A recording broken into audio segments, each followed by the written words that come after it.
Hey YouTubers, so it's that time of the year where I've got to remove these wires from this corkscrew willow that I'm making weep.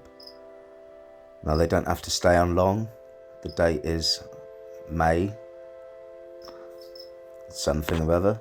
What is it? It's bloody May the 4th. May the 4th be with you.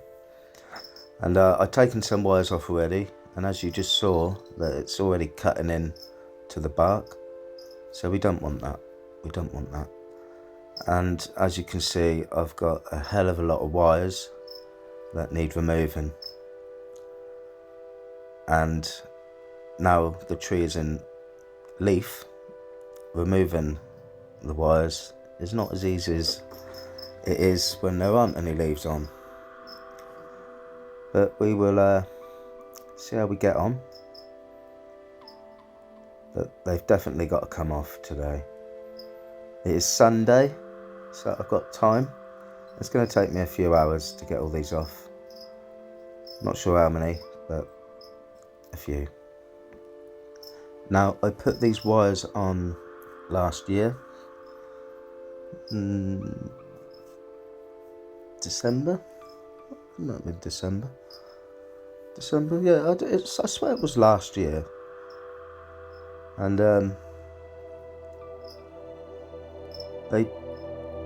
this started shooting out in about March. We've not had a bad spring for England. It's not been bad at all. And as you can see, the tree's loving it. I put some microfungal risol or something like that, I can't remember. But it helps with the roots, and when I repotted this, I cut the roots down. I like it in a small pot, but it has its disadvantages. And I sprinkled that in with the root system, and I give it peat, proper peat, and I give it a lot of that, and it is loving it. It is loving it. And it's a beautiful morning. It's a beautiful Sunday morning to be taking your wires off. And while you're doing it, it's a good thing to look for pests on your leaves, because it doesn't take long for them to spread. Now this weeping willow is going to be 4 years old come this September, and it's May the 4th, so another 4 months and it'll be 4 years old from a cutting, and it's all my creation. And as the years go on, this thing just looks better and better, if I do say so myself. But you've got to put the work in.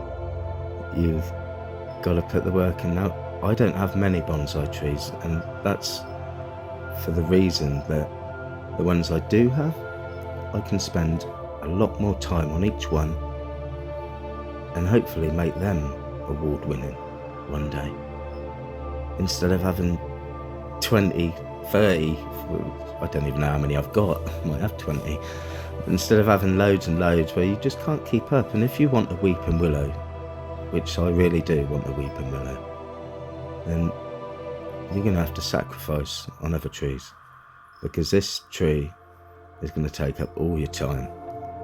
But it's your hobby. It's what you've got the passion for. And every year I just fall in love with it more and more.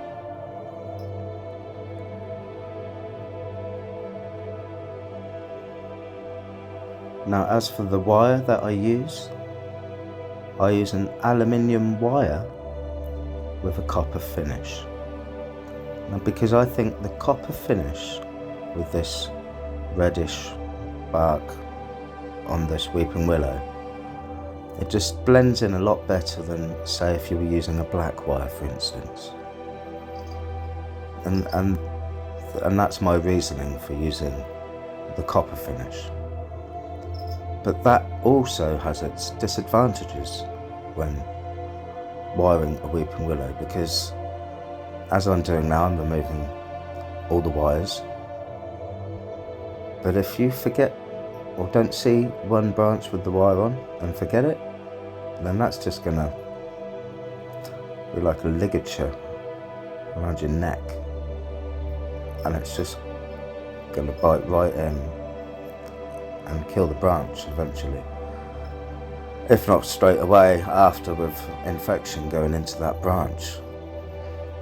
So it's paramount that we remove all these wires in one go, not taking off some and leaving some on. You want to just take them all off, and then that way through the summer months you haven't got to worry about wires biting into your branches and thinking, oh no, have I forgotten any? No, you haven't, because they're all off.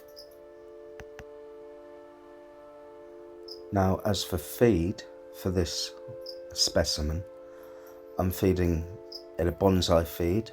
It's a slow release fertilizer. It's a natural organic one. It's called Naruko. And before that, about a month ago, it was looking a little bit yellow, all the leaves. It wasn't getting enough nitrogen. So I did give it a little douse of Miracle Grow All-Purpose as an extra. And as you can see, that hasn't harmed the tree in any way, shape or form. It's probably enhanced it more and speeded things up for me to actually remove the branches. But and I'll keep my eye on it through the weeks, and if it does need an extra bit of nitrogen just to green up those leaves, then that's what it will get. By God, that is what it will get.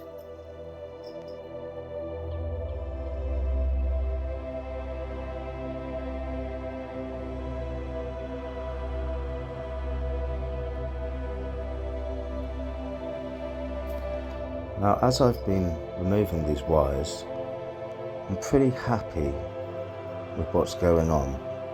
Okay, we've got some that are biting in a bit, but so far nothing that's worrying me. I think if I left this on another week, then we'd probably be in dire situation, as our weather has been good.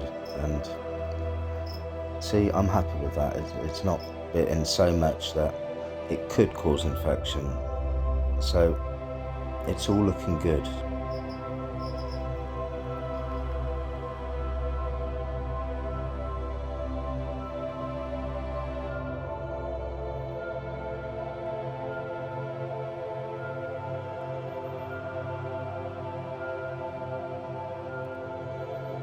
Now, another thing, if you've got a lot of wires to remove from your bonsai tree, then you really do want to invest in a decent pair of wire cutters. And my old mate Jason Steely, he keeps saying, yeah, wire cutters are all very good, but you need to get yourself a decent pair of secateurs just for your bonsais. And he's right, I do. And I will, soon. But for now, these wire cutters are doing the job in question, but they are getting a bit blunt, so they will need replacing as well. But yeah, I'll get myself a nice pair of secateurs, Jason, just for home and not for work.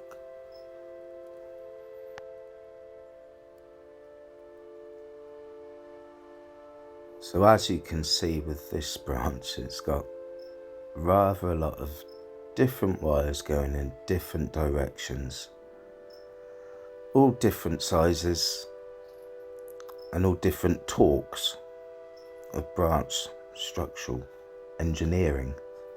Yeah, I'm not saying that much engineering, but It's a mess. It's a mess is what I'm trying to say. But good pair of wire cutters and a good eye, then removing all the wires isn't going to take as long as it did when you first started. But saying that, you've got a lot more branches to contend with now. So it's sort of a, well, it's your hobby, isn't it? It takes as long as it takes. You've just got to take your time, because one false snip and you've lost that branch that you've spent a year working on, so I say. And there we got it. A bit of biting in there, and just in the background there, just starting to bite in. We've caught that just in time, ladies and gentlemen. That one in front, that was a smaller wire, so that digs in so much more deeper than if you had a bigger wire. But it's more difficult to bend a bigger wire on that said branch if it's small. So you've just got to keep your eye on the ball.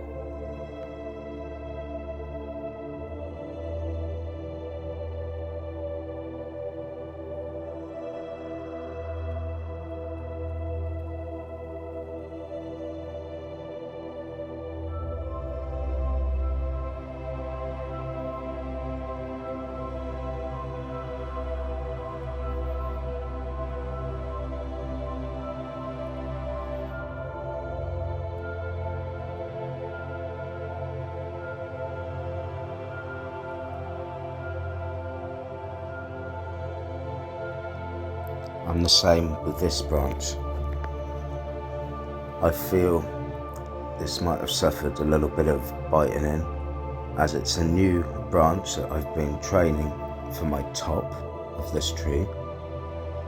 So it's under more strain, as it were, for that wire. And you're trying to strain it in an angle where it doesn't want to go. So you'll get more biting in where that strain is on that certain part of wire. And as it's a young branch, they grow a lot quicker. So you've really got to keep your eye, I keep saying this, but you've really got to keep your eye on the wires and not leave them on for a day longer than you have to. That's paramount. And as I said, there we go. That's a little bit worrying, but you can put some cut paste over that wound to give it a fighting chance. Now, the year before I left the wire on a little bit too long for this branch. I thought I'd learnt my lesson, but obviously I hadn't. But the rest of the tree is looking good. It's not noticeable, as it were, that I had wires on it. So all in all, it's a win-win. Like I said, the year before I did the same thing with this and it's come back fighting, so I'm not worried. I'm not worried in the slightest. So why do you need wires? Well, it keeps it more compact for a start, as they just want to lift up and go to the sky.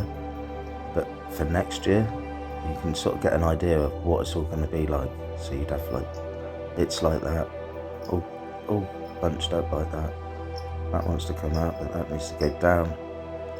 This won't be till a fair few months yet. But hopefully they won't want to all grow up, but if that happens, then I may have to get the wire out and do what I have to do to keep that shape. And I want it that compact. I want it compact. Now, this is another worried branch for me, as it's another one of my tops, so it grows a lot quicker, gets more sun, and as you can see, it's a wiry mess like the other tops,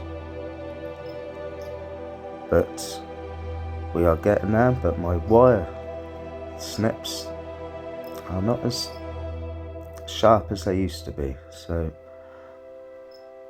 after this video I will be ordering a new pair of wire snips. But it may not just be the wire snips. There's so many wires that it needs to get through. It could just be I can't get into that actual wire deep enough because of the other wires in the way.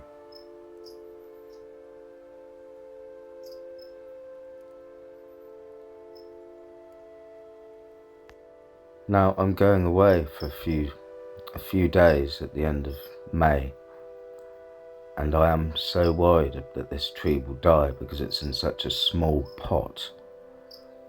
So what I will be doing is I've got a little saucer, and that will be getting filled right up to the top, and then the tree will be going somewhere in a shaded position, but not too much shade, but enough that it won't die. And hopefully on my return it wouldn't have succumbed to a drought, which it has every year. Every year. This will be 4 years old in September, and every year it's suffered from drought. And what does it do? It drops all of its leaves, and you think it's going to die, and you start crapping your pants, basically. But then it always bounces back. It's not a given, but it has always bounced back. And then that's when I rewire, because it's got no leaves and I can see the structure of the tree again.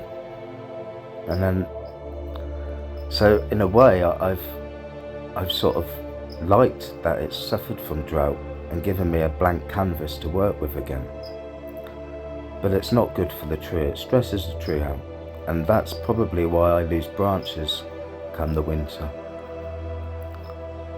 But this winter I've got such more of a structural setup now with the branches. I don't want to be losing any branches, because that just loses the whole shape of the tree that I'm going for, really. So we just want to make sure it's got the best environment to be strong. Now while I'm at it, we've got a few branches coming up the trunk which you don't want any of these, because they're just sapping all the energy out from all the branches that you do want in nodes. So I'm just going to quickly just snip those off, just like that. Yeah, I got all that. Good. Now my favourite position of this tree is always looking up at it. It just gives me goosebumps, because it just looks so much like a weeping willow, if I do say so myself. But yeah, nearly 4 years old. It's looking great. Got to keep my eye on the ball.